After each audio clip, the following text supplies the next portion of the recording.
Up next is the second blockchain panel titled Bridging the Gap Between Real-World Assets to Decentralized Finance.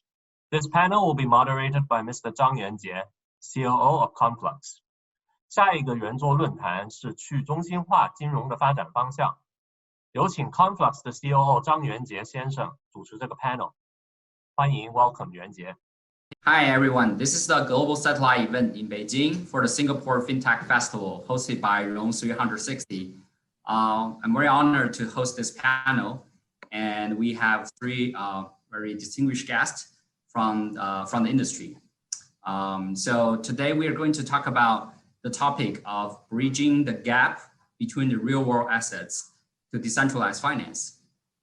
So we will have an introduction of the panel guest, and I'll introduce myself in the last one, okay? So I would like to first start with Shibin from HKbitEX. Hi, Hello, Shibin. everyone. It's your turn now. My name is Shibin. I'm coming from Hong Kong Digital Asset Exchange Limited. So for myself, I spent almost 15 years in Prerequisites as a trading and PE investment function, and founded this company with my partners in 2019. So Hong Kong BTEX is a regulated trading platform to provide service to professional investors. So of course we are centralized, but of course DeFi is also one of the aspirations for us to how to explore better service to the market. So I'm so happy to be here to discuss this topic. Thank you. Okay, now it's Wei on your turn. Cool. Hey guys, I'm Wei, the Chief Marketing Officer of UPRETS and Xingyuan Tech. So UPRETS is a blockchain platform which is set up by Xingyuan Group. And Xingyuan is China's first and only listed company, real estate company on New York Stock Exchange. And we have developed overseas assets in New York, London, and Malaysia. So UPRETS is a digital securities issuance platform which aims to add liquidity to yield liquid assets by advising on and digitalizing securities. So I'm also the media officer of World Economic Forum Global Shippers Community Beijing Hub, and I was the director of research of A Decimal Capital, which is a cross-border VC fund. And I have received entrepreneurship training in Draper University in Silicon Valley, and also an incoming Cornell Tsinghua Finance MBA candidate. It's my great honor to be here and hope that we can have a great discussion about how to onboard real-world assets into the DeFi world. Thank you. Jeremy. Hello, everyone. My name is Jeremy. I'm the CEO from Redblock. And Redblock is a digital investment bank and fintech firm. We are offer the one-stop service to help the real-world assets to connect with the blockchain industry. And what we offer, we have our own insurance platform, and we aiming to build the one-stop boutique investment bank around the world. And we are now cover North America, Australia, and Japan, Great Asia area. We are now export to Europe, aiming to build to set up the headquarters in Switzerland. So that will be the next year's goal. For myself, I have 5 years background from venture capital and PE, private equity. I used to be the investment director from UCF Group, and to in charge of the real estate M&A. So that's all my background. Thank you. Thanks. So my name is Yuanjie. I'm the co-founder of Conflux. Conflux is a POW-based public chain founded by the Zhou Turing Award winner in China, Andrew Yang, and a group of his past students. The co-founder is Fan Long. He is also a professor at the University of Toronto. And Conflux launched its mainnet by the end of October. And there's already about like $20 million running on Conflux in several like DeFi scenarios, including decentralized exchanges, lending and the borrowing protocols, and also like insurance. Also, there's some NFT games on the Conflux running now. So what Conflux has done is improve Ethereum for 100 times, and it's like 100 times cheaper and also like 100 times faster. So that's what like Conflux for. For myself, so I used to be a financial expert. I work for a private equity and venture capital fund of like Huatai and Zhang like fund. And before that, I worked for an endowment in Chapel Hill of North Carolina. And before that, I worked for a fintech firm in Wall Street. So yeah, so that's all my background. Okay, so we have the introduction of everyone. I'd like to start the discussion of this panel. So this year, we have seen a boom of the DeFi protocols, including their trading volumes, the locking values, and also the valuation of all the DeFi platform tokens, right? So what's the reason for that?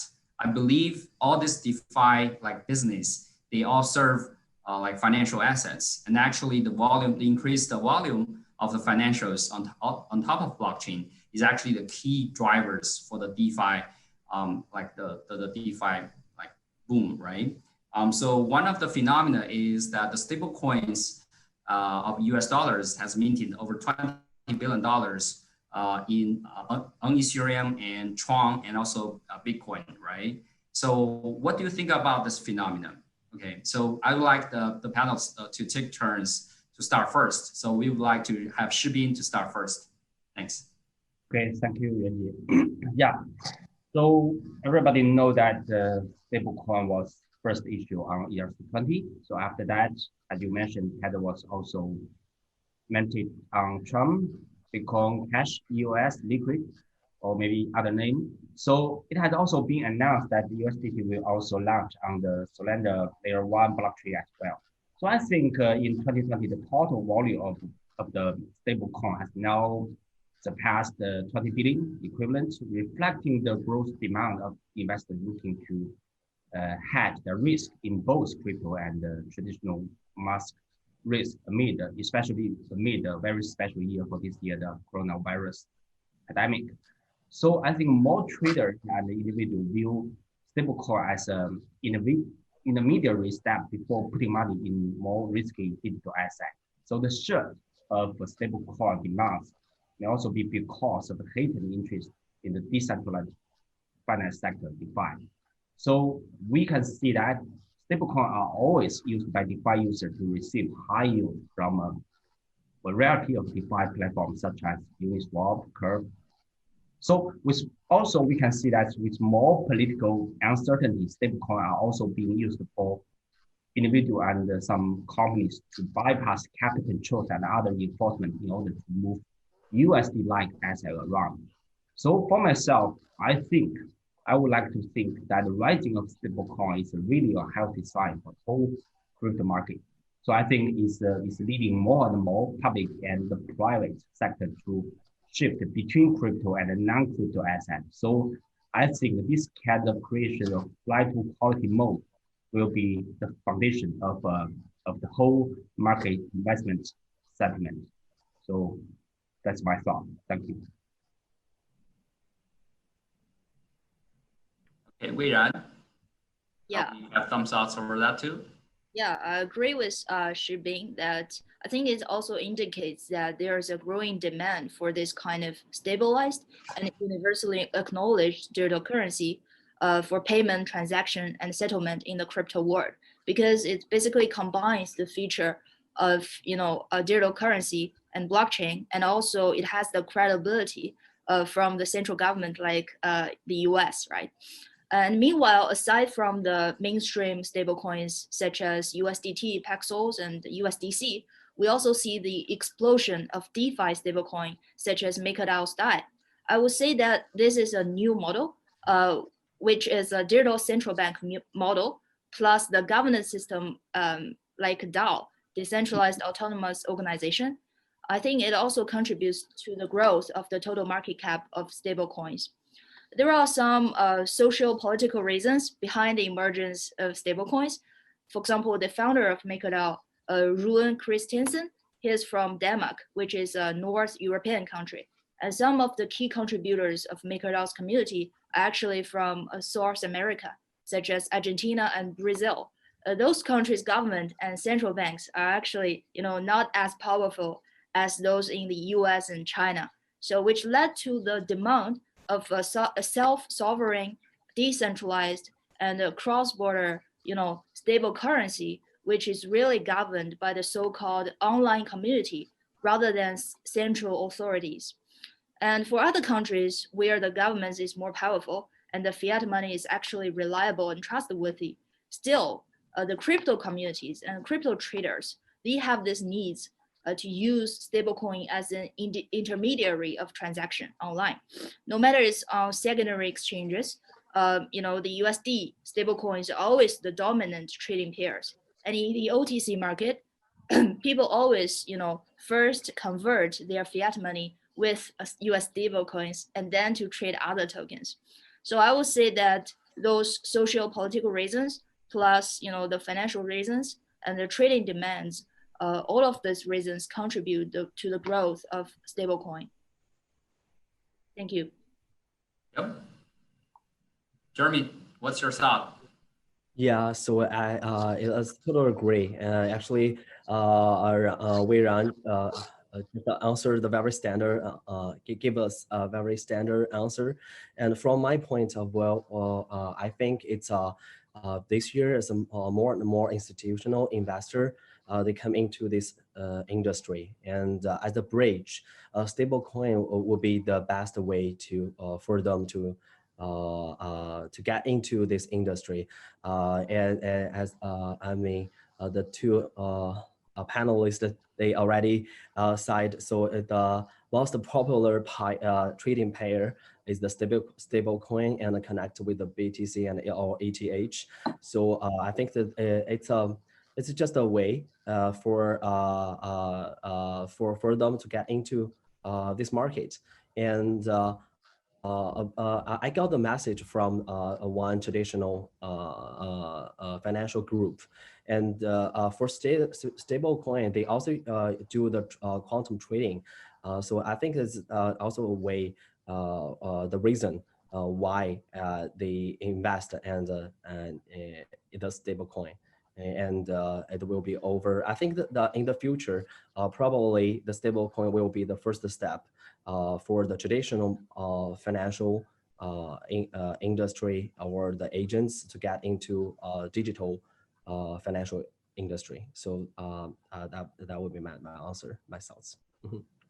Okay, cool. We heard, I heard several reasons behind the driving forces of the insurance volume of stablecoins, right? Like COVID, which definitely stop like the traditional flows of trade flows, right? So people have to think of other ways. And also you have people who hate their own sovereign currencies. They want something that against inflation. So we have people from South America who love like stable coins of US dollar that actually increase the penetration of US dollar. Also, I heard a reason that we got institutions get into this world, but they like to get it through a stable way. So stable coins become the intermediary for them to get into the crypto world. Okay, so like I see the different type of reasons around driving forces. So what do you guys think about like the future change, right? Like for this year, in the beginning of the year, I think there's probably less than like $500 million stable coins, but by the end of the year, we already have like 20 billion, like we started from 5 billion, sorry, it's not 500 million, 5 billion like this year, but now we have 20 billion. What do you think like next year? It could be double, triple, or quadruple by the end of 2020 or in 5 years. What's your thought? Like, yeah, just kind of a little more on this question. We still got some time. Anyone? Yeah. So in my opinion, I think it definitely will be increased in 1 year or 2 years, 5 years, because stable coin could be represent kind of phenomenon or just a representative to show the increase of this industry, and the more and more hot money from like I said before, from institution investors, and also from the people, they will now much more along with the time. So how to invest will be actually stablecoin is you don't need to teach them. There's no education cost because it's a much more easier for the people who, I mean, the investor who didn't invest in crypto before to get to know this world and to get into this industry. So I think the volume and the whole there will be increased definitely. Cool. And actually, Jeremy, I agree with you. Like for the institutional, like for investors, because like in the European and American territory, their interest rate is close to zero and negative. I know there's some they actually giving money to the crypto institutions. Hey, here you go. I lend you money for 2% or like 1%. But I mean, for people who is running on blockchains, they're willing to borrow money for 8%. So there's actually an interest rate arbitrage. So that's why a lot of institutions are actually getting into the space just to take that interest spread. Okay, then probably we move to the next question. So we have seen like US dollars has minted over $20 billion now, and we expect that to continue to grow, maybe double next year, right? Really a big phenomenon to unfold. But I also see some other assets start to get onto blockchains. So I see gold, right? Paxos has Pax Gold. And also I have seen some like euros, like it's synthetic euros. It's not like bank-backed euros, like similar to USDT. And also see some like William mentioned, she worked for some real estate business, right? I recently have seen a proposal from MakerDAO. They're actually gonna securitize like a real estate senior debt for dying insurance. So what's the next big thing that could be brought onto blockchain after US dollars? So I'd like to start with Weiran this time. Well, yeah, as you've mentioned, we are actually have a real estate background, and UPRETS is exactly working on, bringing real world assets on chain. And we actually have tried different approaches and developed different product lines for each approach. So first is real estate, but not limited to assets, but also mortgages, loans, CMBS, receivables, and extra. Another is bonds, such as the corporate bonds. Okay, for the first one, last year, we have successfully issued the real estate digital securities called OST, representing partial ownership of the Houston properties located in Williamsburg, Brooklyn, in New York City. And we set up a real estate fund in Delaware and tokenized the limited partnerships interests of that certain fund. So in June, we list the OST digital securities on Merge, which is a licensed security exchange in Seychelles. And the market cap now for OST is around $1 million US. It's not a big size, but it's really, it's world's first public traded digital security, and it proves that it works. And we are also working closely with, MakerDAO community. And you've mentioned about the senior tranche of that senior debt, right? We are working closely with Centrifuge, which is the Germany company, which has developed, a solution combining non-fungible token and Tin Lake model. And MakerDAO, they also have a real world assets working group led by Sebastian to onboard a pool of assets. Hopefully we will have over $10 million US into MakerDAO's collateralized debt position. If that, come into the reality, we can generate DAI from real assets. And another approach is digital corporate bond. So several weeks ago, there is a breaking news that Fusang, a Malaysian exchange, is working with China construction bank's Laboon branch to issue digital bonds. And actually we are now closely with Fusang Exchange to explore how to issue corporate bonds for companies. The yield would be much higher than the CCB's bonds. It will be like 10 to 20% per year. This is also another $1 trillion market, which is more standardized than real estate assets. And the corporate bond market is also suffering from the illiquidity because they are still adopting the OTC markets, and people have to buy with the Bloomberg terminal. So this is also an approach that we are trying to explore. Thank you. Nice. I'm excited to hear there's already digital securities over $1 million, trading for real assets. Things always start from baby steps, right? What's your thought, Jeremy?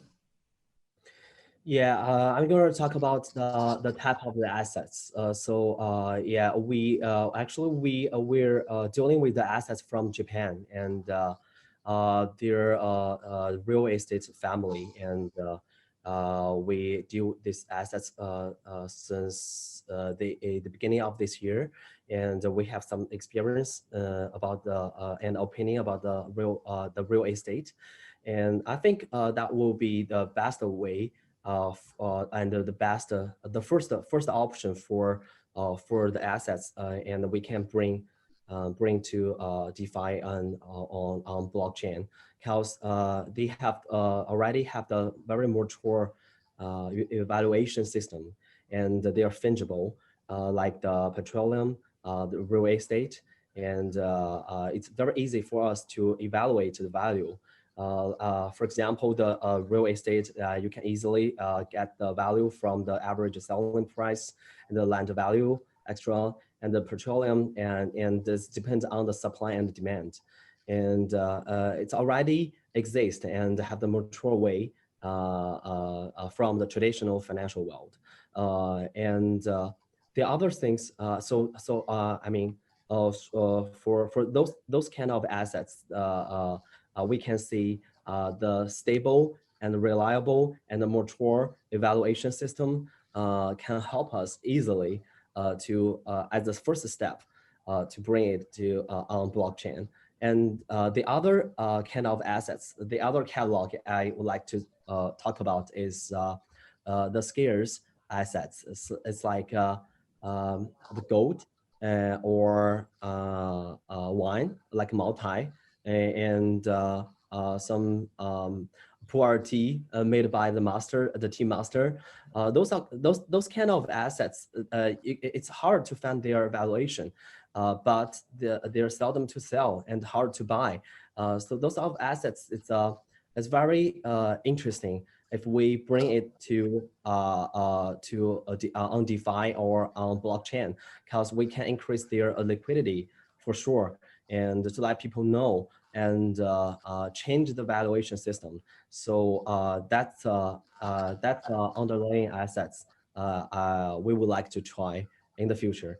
And the third parts I would like to talk about is the IP, intellectual property.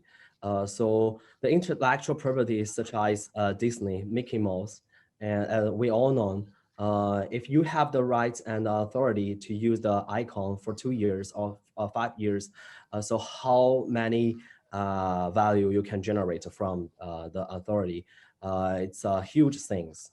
From my opinion, I think the assets, all of the assets, they have two kind of valuation systems. One is their own, I mean, it's their own value, like the self value. The other is bidding value. We can go through blockchain and the DeFi system to help them to increase the bidding value. That means to let more people know and increase I mean, to facilitate the peer-to-peer transaction and help them no matter through the equity way or the that way or some other financial tools. It's the things we need to think about. And for the assets, I think it's very interesting if we can change the valuation system through and bring through the way bring them on chain. That's my opinion. Cool. Okay, Jeremy definitely has a vision beyond real estate and bonds, and we can get into crypto arts or like liquors, right? Anything that's very rare, we can have them into NFTs, and like people kind of start to collect things through a very new way, right? We don't collect things in physical form, but we collect them in like crypto way, right? that could be a thing too. They can represent like real world assets as well. right? Yeah. Okay, nice. Okay, Shibin, any thoughts? Yeah, thank you. So, of course, I would like to name several, not just one, but luckily the answer and totally agree with Jeremy and Weiran. So, of course, blockchain-based tokenization provides several advantages, including security, lower overhead, and personal ease of use, of course. But since token can naturally have the ability to distribute asset ownership, so I think blockchain-based token can be easily used in the art industry. We already mentioned that. So another one is real estate. I agree with Weiran, and blockchain technology enables new ways to invest in real estate. So in that way, is real benefit companies as well as individuals. So new centralized business models in this sector may lower the barriers to investment real estate and also allow companies to raise money very easily. So blockchain technology allow individual and company to purchase and trade maybe only part or fraction of real estate, not necessarily just for the whole. And in return, enable fast and easy transaction of the whole ownership. So this totally matched, and we can see that it derived from the logic of DeFi. So another one is, of course, the blockchain, how to use blockchain in IP industry. So usually we see this special industry, the costly and time-consuming disputes always can, arise over who create a particular invention. So this problem can be easily resolved if investor can register their works to a blockchain. So any debate over who first one to come up with this idea could be very clear and very be solved smoothly through the timestamps.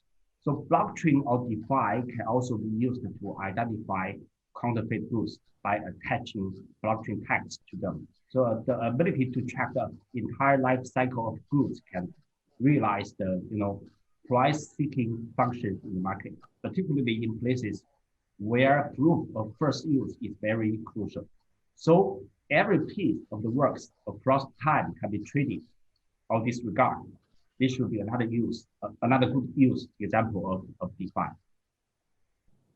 Thanks, Shibin. I think Shibin already bring up some of my, bring up the answers to my next question, right?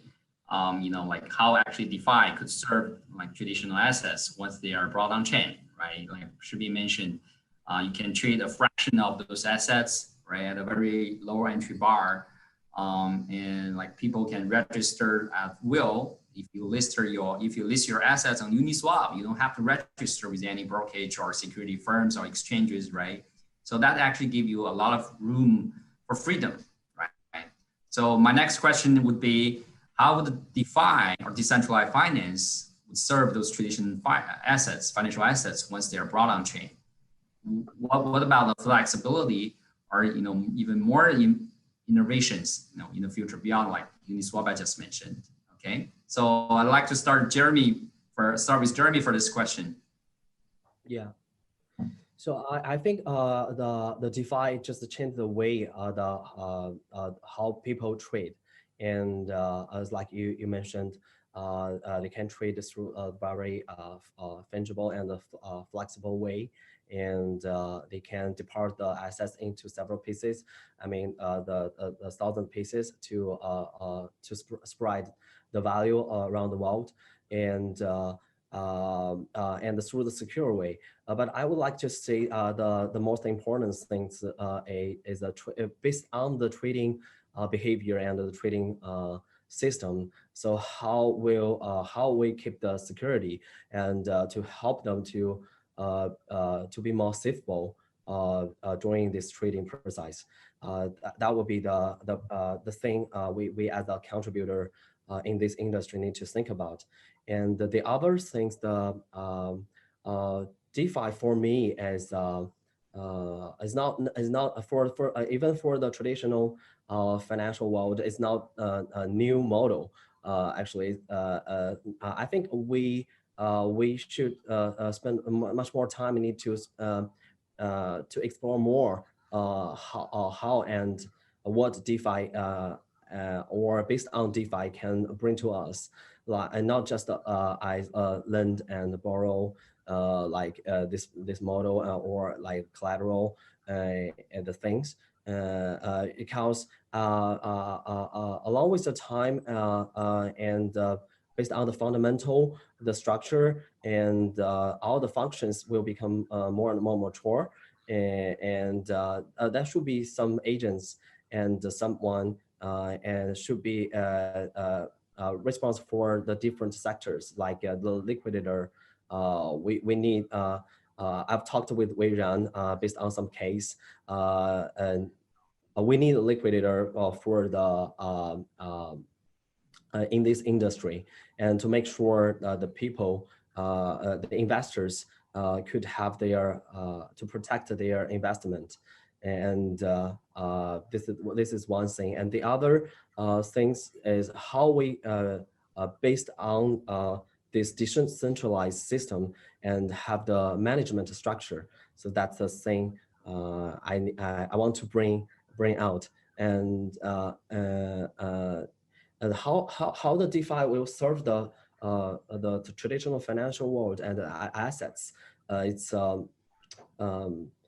the way to change the evaluation system and probably make some assets like the will totally changed. Like the oil will have the other pricing strategy or something like that, and will be changed the way to build up the liquidity pool. That will be much more easier, and to help the good quality assets to generate liquidity through a DeFi way or something on chain. So that's all my opinion. Yeah. Nice. It looks to me, Jeremy, think about like there's could be a like reconstruction of the financial, like like chain, right? Especially the way people providing liquidity to this world can be totally different from what it is now in the traditional space, right? And then it helps actually to rebuild the valuation systems of the current financial asset, right? And they can help like good quality assets to really stand out, right? Yeah. Cool. Okay, Shibin, what's your thought? Yeah, thank you, Yuanjie. So I think new method that's accommodate DeFi and other related methodologies also use the premise of the blockchain to remove the shortcoming in traditional fiat money, fiat currency transaction systems. So for example, a method of catalyzing asset, you can make the asset collateralized maybe in a more transparent way. So across the whole transaction life cycle, or just simplify the process of asset-backed security structuring and offering. However, we can see that in traditional system, this could be always involve many entities like trust, SPV, rating company, and of course, it costs so much in timing.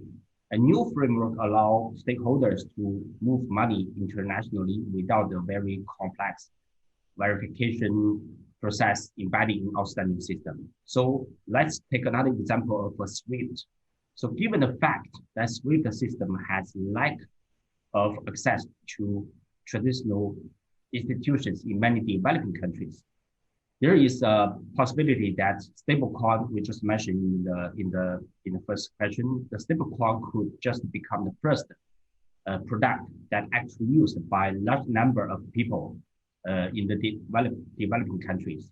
So we can see that stablecoin are faster, cheaper, and more reliable than SWIFT, the outstanding system. But the only problem they have is that they are not yet being widely adopted. So while DeFi is covering a wider range, so from money transfer to derivative trading, investment, bond, option, everything, I think it's most promising sector involves credit and lending. So thanks to the blockchain openness, security, and transparency, so I think it's possible to make loans and credit available to large pool of people than ever before. So while blockchain opens up the possibility for creating new class of lending products and a new investment instruments. So, but of course, we have to say that to realize this, we have many things to do, including universally acceptable stablecoin like CBDC, and also, security token or STO to link the real world to the crypto world. So, but luckily, we like to see this to happen in the coming year. And of course, HKbitEX, our company, is also one of the team to make it happen as soon as possible. Thank you. Nice. I'm kind of excited. Like the new framework should be mentioned. Provide a very transparent way for people to making investments, and also blockchain cut out a lot of intermediaries. We don't need those custodians, trust to verify things, because like blockchain itself hold clients' assets in a very safe and decentralized way. And all this opened up the possibilities for new financial instruments. And also we are among one of those builders, and we would like to witness this great era to happen going forward, right?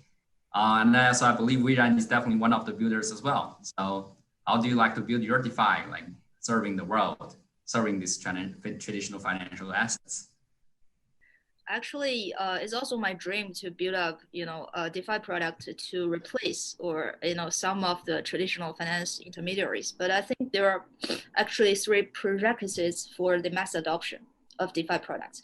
So first is that we can truly onboard real assets into the collateral pool or the CDP of the DeFi, because the real world assets is different from the original crypto assets, such as BTC and Ethereum, in terms of liquidation model and in terms of pricing oracle. They are totally different. And actually some of the intermediaries cannot be replaced or eliminated, because you still need someone to stand in the courts if something happens, right? And second is actually to embed digital wallets in very popular apps such as PayPal, Facebook, or Kakao, which is Korean's WeChat. They have already got billions of users and very friendly user interface. I would say that if you really want to see the mass adoption of DeFi products, it cannot be only on GitHub, or it shall be a very user-friendly user interface. And the third is actually a combination of off-chain and on-chain, decentralized and centralized solutions. We see lots of innovations happening in the crypto industry. However, we still need to educate the traditional financial industry to ask those key, financial experts and legal advisors and also the regulators and governance officers to join the innovation process.